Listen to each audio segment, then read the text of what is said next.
Welcome to the Manchester United Matters channel. It's Tottenham Hotspur 0, Manchester United 3. In the last 5 games, United had not registered a win, and this time round, Ole Gunnar Solskjaer has gone ahead to win his first game after Aston Villa,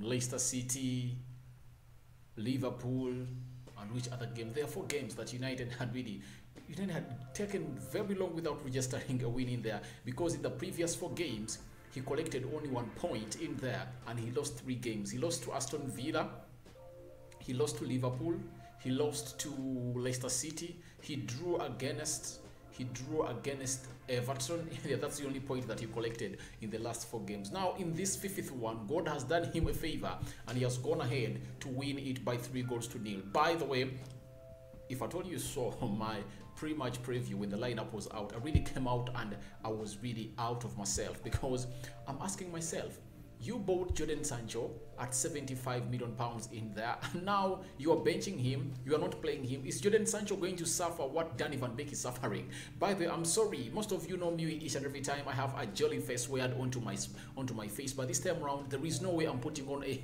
jolly face. There is no way I'm smiling from ear to ear, because ever since Alex Ferguson left, we've not won a Premier League. We've not won a Champions League. Those are the trophies that you win, and they make you a big team. The only positive we had at Manchester United is United making money. Me as a fan who is down in Africa, here in the African Cover Studios, how do I benefit from the monies that the Glazers are banking in their bank accounts?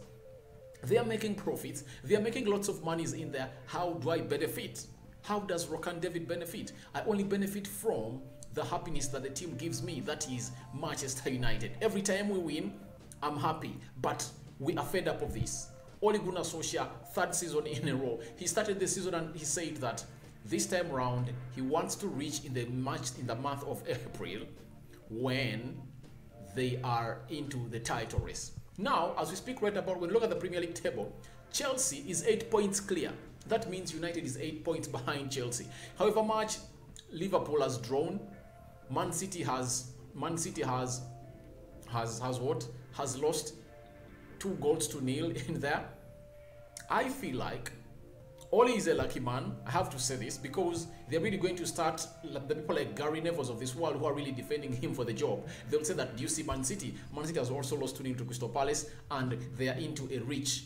They are going to say they are into a hand's reach of Man City, because if at all United wins against Man City, they'll be tied at 20 points in there. But that won't really come here and tell us that and defend Ole Gunnar Solskjaer and give it as a reason of defending Ole Gunnar Solskjaer. Reason being that he is not the right man for the job. I've backed him for the last 1.5 years, 2.5 seasons. This season I expected something different. Remember, there was a rumor in the transfer in the summer that he was going to play a 4-3-3 and was looking for a central defensive midfielder, such that he was going to play Bruno and Paul Pogba alongside that so-called CDM in there. And then by that time Ronaldo was not yet in. Sancho, Marcus Rashford and Edson Cavani, all Anton Martial, were to lead the line. We are really happy, and we felt like this is where we're supposed to be, because playing a team like Tottenham Hotspur and you bring 5 defenders, and by the way, not even 5 defenders, they are 7, because Harry Maguire, Rafael Varane, Lindelof, those are the 3 central defenders. Left back, Luke Shaw. Right back, Aaron Wan-Bissaka. And then you bring in a man who goes by the names of Scott McTominay and Freddie. Those are 7 defenders. 7 defenders. That means United had only 3 attackers, and that's why you saw that we never had numbers each and every time we reached the box of a team which goes to Tottenham Hotspur. The goals that we scored, the chances we got, we never had numbers. It was just a break, and Bruno really had to go in and do the needful. I won't really chill out the manager. He got his tactics right, because there is no way you will say a manager got his tactics wrong when he has won a game of football. Kept a clean sheet, because United last kept a clean sheet in the game of Wolverhampton Wanderers, you remember. And then after keeping a clean sheet, he scores 3 goals. You get? So you look like he has gotten his worth. That's what he wanted. He has gotten his win, but we as the fans, we are demanding for more. We no longer demand for wins. We no longer demand for nice performances. We no longer demand for anything. What we want is a trophy from Ole Gunnar Solskjaer. The 3rd season in a row, no Carabao Cup, no FA Cup, no UEFA Cup, no Champions League, no Premier League, then what is the manager all about? If we really talk about the manager, what is he all about? Look at Mikel Arteta. He bagged in a Charity Shield, he bagged in an FA, and this time around is the quarterfinals of a team of the Carabao Cup in there. And now I'm asking myself, what is Ole all about? What is Ole Gunnar Solskjaer all about? That is something I really want to ask and leave a question to you guys, because we are a title-winning team. The bringing in of Ronaldo really turns things around. Even if Ronaldo was not here, this season United was going to compete, all must compete for a title. And that is the Premier League at first. But as we speak right about now, Chelsea is 8 points clear ahead of Manchester United. And people will come out and jubilate that United have won. I won't do that. I won't do that. The only jubilation I'm really going to do is when Ole Gunnar Solskjaer, by the time we reach March or April, we are into a title race. That's when I'm really going to come out and say Ole Gunnar Solskjaer shouldn't be sacked. He should be the right manager for the job, because I've backed him for close to 2.5 years on the job. Ever since he came in, I've been behind him. People have come out and said, we are going to sack Ole Gunnar Solskjaer, should be sacked. I said, no, he shouldn't. That's what I really had to go for always. But right now, I feel like he is up my sleeve. He is up my sleeve, and I think that Ole Gunnar Solskjaer's time is over at Manchester United.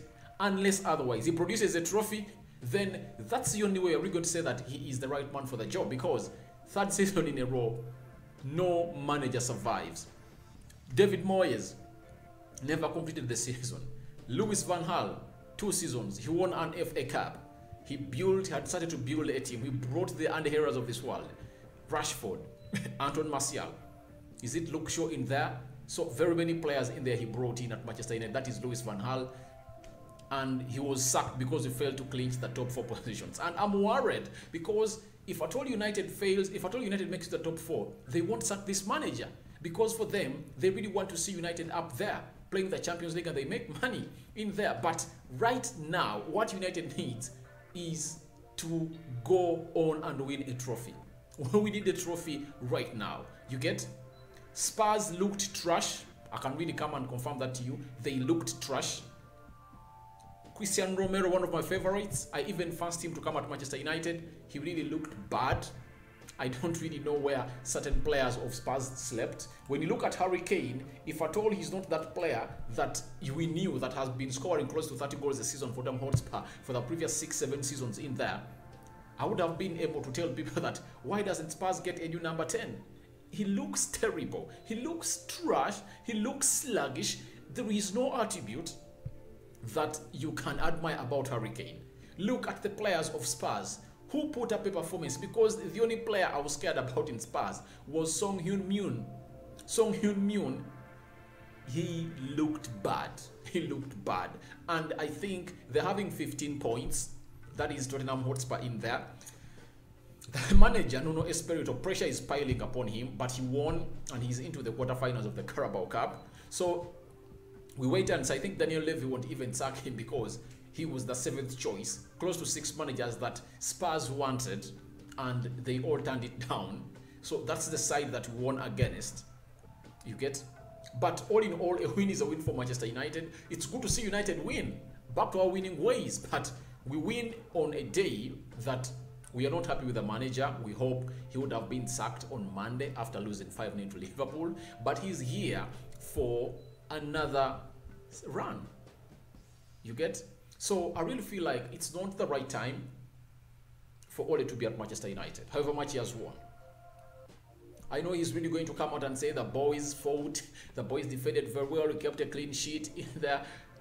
This was a trash team. Remember, he has brought in 7 defenders, not even 5. There are 7, because Scott McTominay and Freddie are defenders. They add little to our forward play. You get? So he's playing Atalanta on Tuesday. I think he's going to play the same system. He'll play the same system against Man City. And I'm telling you this, Ole is going to win all these 3 games. He's going to win against Atalanta. He's going to win against Man City. And by the time we get the international break, Manchester United will be in 3rd position with Man City tied at the same points. Because Manchester City is at 20 and United is at 17. And trust me not, trust me, yes, they are really going to go ahead and win against Man City, because in all the top 4 teams, the team that Ole Gunnar Solskjaer has beat most is none other than Man City. So that's why I really come out and tell you, Ole Gunnar Solskjaer is still here. However much you want him out, he's still here. He's still here, because I look at how United has played. Ronaldo is going to play on the front against Man City. Ronaldo is going to play on the front with Rashford against Man City, and I think with inclusion can be brought in, I think the rest is going to stay like that, because Paul Pogba, who would have come in, is out of the game. He's red carded, 2 games to go. He won't play against Man City, and I think the other next game that we play, is it Arsenal in there? So it shows you that, I think it's Watford. It shows you that Ole Gunnar Solskjaer is going to win the next games that he's going to play. He's going to Italy. He's going to come back with a win, because he's going to be defensive this time. He's not going to open himself, and he's going to get them on the break. And you know, Atalanta, the team that United is playing, it's the team for the previous 3 seasons in the Serie A. It has scored the most number of goals in total, and it has conceded the most number of goals. That is Atalanta for you. That's where Manchester United is going. That means United is really going to be playing like a team which goes by the name of Leeds, because there is a reporter in Italy came out and told us that the best way to explain Atalanta is calling it the Leeds of Italy. You get? And you know what United does to Leeds? 5-0, you get? So that's what happens. Now when we go to the game, no player had a very trashy game, but I really have to say kudos to Aaron Wan-Bissaka. Bruno Fernandes would have really gotten himself three assists if at all. Cavani turned down that one into there, and I think there is one he did for Ronaldo. Yeah, he would have had 3 assists, but what a very nice assist he really threw in for a man who goes by Cristiano Ronaldo in there. And Ronaldo really showed that he's a world-class forward, number 9. The way he really hit that ball, he never even controlled it. He never even allowed it to really reach the ground or touch the grass. He hit it, and it curled into the back of the net. I think Hugo Lloris couldn't save it. No reason, because Ronaldo really showed a master class touch in there with a world-class assist from Bruno Fernandes. Then Bruno does a hold-up play very well, plays into Ronaldo. Ronaldo does a Caesar, and he plays in a man who goes by names of Edson Cavani. And Cavani, you know, when it comes to finishing, that's what he eats for breakfast, supper, dinner. He dreams even about it. Scoring it's part of him. It's part of his DNA. So Cavani netting into that so-called second goal. Ronaldo bagging in a goal and an assist, and a man who goes by names of Marcus Rashford comes in through, and he scores the 3rd one. Similarly to the goal he scored against Atalanta, that is a man who goes by names of Ronaldo for you. And sorry, Marcus Rashford in there for you. He has played 4 Premier League games, and he has scored 3 goals. Remember, he scored against Leicester City. He scored against Leicester City. He scored against, which other team he scored against? I think he scored against Atalanta, and he now scored in here. So those are how many games? Close to 5 games, and he has 3 goals. That is Marcus Rashford in there for you, making his mark in that. It's good to see to him that he really went ahead and got a surgery, and when he got a surgery, he got back to his form. He's playing very well, but my problem with him is, one, he's too selfish. If at all he really wants to get to that level of being world class, because he has a very good finishing touch. Even when in the era of Louis van Gaal, when he brought him in the game of Midtjylland, when he scored really very many goals in there in the UEFA Europa League, Rashford had the color and caliber to be, had a very good finishing touch in there. That is Marcus Rashford in there for you. So he really came up and did the needful. He has shown that he is really good at finishing and burying that ball at the back of the net. But the problem is, he does not want to have many assists on him. He would have been a player who can have 20 assists on him with 20 or 30 goals a season, because he has a good pace. I like his technique, and each and every time he's running into space, he has a very good shot on him, such that he has a very good pace. He runs into space and he can take off players. He scissors them off, and instead of really laying that ball to a person who is in a clear position to score, Rashford, because of his selfishness, he goes ahead to hit it. He forces the ball into the back of the net, and sometimes we lose out. Even on the breaks, sometimes on the breaks, he, instead of really passing off that ball, he tries to take off players, and he does a lot, and he really loses possession, and United ends up not winning that game. But all in all, it's good to see him back and scoring in there. But I look at the pressure of Ole Gunnar Solskjaer. Very many players are unhappy at Manchester United. The number is increasing. Eric Bay, we remember in the game of Liverpool, news back out saying that Eric Bay came out and throwed it straight into the face of Ole Gunnar Solskjaer and told him, how do you dare play Harry Maguire, who is from injury, not unfit, and you leave me on the bench? That is Eric Bay, number one player, unhappy. The other player that is unhappy, Alex Telles, having scored a beauty against Villarreal in a game that we have lost at Old Trafford. He gave us an equalizer and Ronaldo scored a winner. You've not yet given him another game. This is the same thing that happened last season. The other player, Paul Bile Pogba, you don't give him playing time that he wants in there. The fourth player is Jadon Sancho in there. The other one is Anton Martial. The other one, who else? Danny Van Beek. You're having close to 7 senior players and they are not happy at the team, and you think you're really going to be at peace. You get? Why each and every season? The first time he was here, we thought he never had a good bench.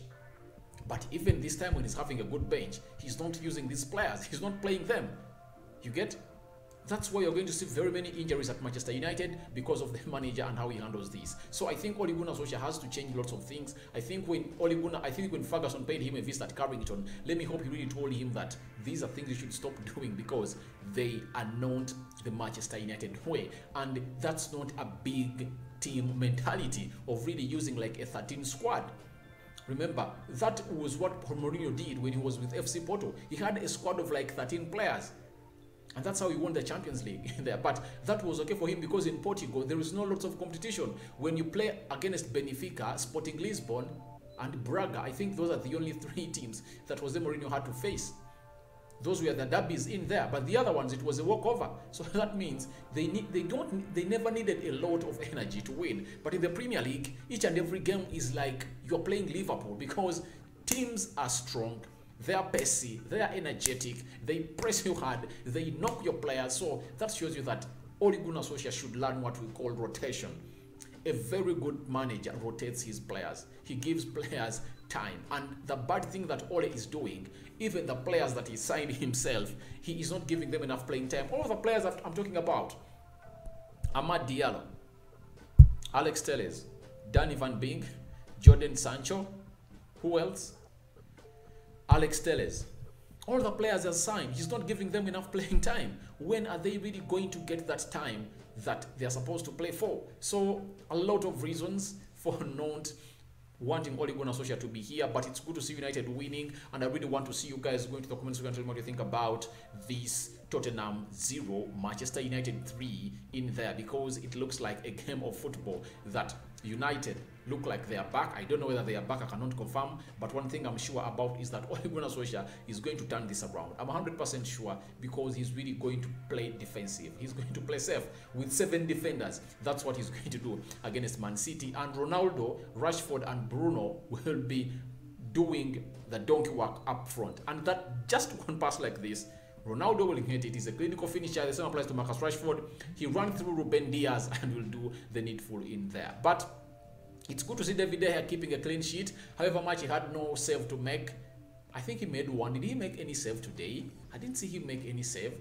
That was really alarming, as has been in the previous times in there. So he has really come out and made a very good clean sheet in there. It's good to see that he has kept a clean sheet because most of the games he deserved to have a clean sheet, but the defense let him down. But this time around, he has really had a very good clean sheet. Luke Shaw really looked like he was good going forward and defensively in there. Scott McTominay and Freddie, however much I don't like them, but they fared on well. That's what I can tell you. They fared on well. Bruno, of course, Bruno was world class as usual. You saw him in 2 goals. He was involved. One, he had the assist. The second one, he had a secondary assist. Ronaldo, of course, is my man of the match, scoring 1 and giving Cavani that assist in there. Rashford, Nemanja Matic, and Lingard came on because the game was over. But Spurs really looked bad. They looked bad, and Ole Gunnar Solskjaer tactics worked today out, and I think he's there. They are regretting, asking, why did I use the back 3 against Liverpool? Because all this wouldn't have been here. But Liverpool exposed you, and I don't know what you'll do when we go at Anfield. Because I know Ole Gunnar Solskjaer is going to be the manager of Manchester United. I know. Because he's going to play safe until when he has won close to 10 games in a row, or 8. And then he'll go back to a back 4. I think that's what we'll do. But I'm 100% sure the game of Watford, he cannot come with a back 3. Because when you look at the fixtures of Manchester United, the manager is really going to do the needful, and I think he's going to play against Atalanta. He's going to play with the back 5. Against Man City, he's going to play with the back 5. Against Watford, he'll go back to a back 4. Against Villarreal, he will play a back 5. It will depend on the pressure that we're having. Against Chelsea, he will play a back 5. And against Arsenal, will play a back 5. So that is against Arsenal. That is on the 2nd of December. So I think those are the games where he's going to play back 5. Against Crystal Palace, he'll play back 4. Young boys. So I think these games, he has Chelsea. He has to beat Chelsea, and that is away at home. If at all he feels like he has to say something in there, but all that has to happen when he beats Man City and Watford in there, such that when it comes to Chelsea, he has to beat them and narrow that gap to 5 points in there. So when you look on the tally sheet, if I told you get out your calculator and start calculating, we look like we're still in the title race, because even Chelsea is having some terrible fixtures in there coming up, because they aren't at the level of really coming through and winning all those games, because we've seen them losing to weaker sides in there. So Chelsea is playing Burnley next. They are playing Leicester City, Manchester United, West Ham, Watford in them. I think the big games they're left with Manchester United, I think. Yeah, they're left with Manchester United in there. So we wait and see, but there is a chance that they are playing Liverpool on the 2nd of January. So if at all United goes ahead and wins against Chelsea, that means we can reach the new year, or the first week of the new year, when United is really when United is like 3 or 2 points behind the team which goes by the names of Chelsea. So smash the like button, comment and share. I go by the names of Rokani David, aka RD, onto this channel. We are into the African Cover Studios in here. It's Manchester United Matters channel. Smash the like button, comment and share. If at all you are watching us for the very first time, endeavor to subscribe to our channel so as not to miss out on stories that we do upload in here on a daily. Lastly, at the video is ending, I'm smiling. I don't know why, but I've just seen my lips. I just seen my lips. 1 east, 1 west. The white smile wearing off my face, but I was not meant to smile, because Ole Gunnar Solskjaer, you are not the right man for the job. The only way you are going to be the right man for the job is when we reach April, when you are into the title race. You would have proved me wrong, and I'll stand here and I say, Ole Gunnar Solskjaer, you have proven me wrong. But right now, I don't believe that you are the right man for the job. Go into the comment section and tell me what you think about Ole Gunnar Solskjaer, whether he's the right man for the job, and your reaction to Tottenham 0, Manchester United 3. Good night and bye-bye.